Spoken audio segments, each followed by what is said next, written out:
হরে কৃষ্ণ। শ্রীল জয়পতাকা স্বামী মহারাজের আচার্য পদে অভিষিক্ত ও সাংগঠনিক সেবা। 1977 সালে শ্রীল প্রভুপাদের দীর্ঘ অসুস্থতাকালীন তার কয়েকজন ঊর্ধ্বতন শিষ্যের সাথে শ্রীমৎ জয়পতাকা স্বামী মহারাজকে সমমর্যাদায় ভূষিত করে তার উপর আচার্যের দায়িত্বভার অর্পণ করেন। শ্রীল প্রভুপাদের আশীর্বাদে তিনি সেই গুরুদায়িত্ব স্বীকার করে নিয়ে ব্রহ্ম মধ্য গৌড়ীয় বৈষ্ণব সম্প্রদায়ের আচার্য পদে অভিষিক্ত হয়েছিলেন।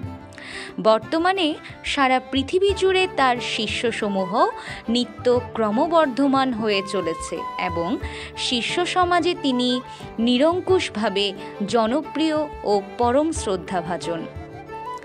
এছাড়া 1977 সালে ঝুলন পূর্ণিমার মহোৎসবে শ্রীমৎ জয়পতাকা স্বামী তার বিপুল সাংগঠনিক তৎপরতার নিদর্শন তুলে ধরেন এক বিশাল জনসমাবেশের মাধ্যমে।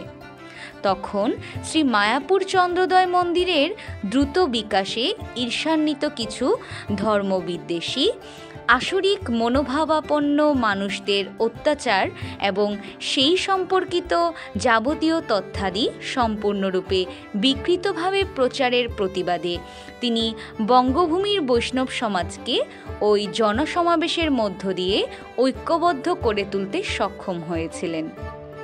হরে কৃষ্ণ।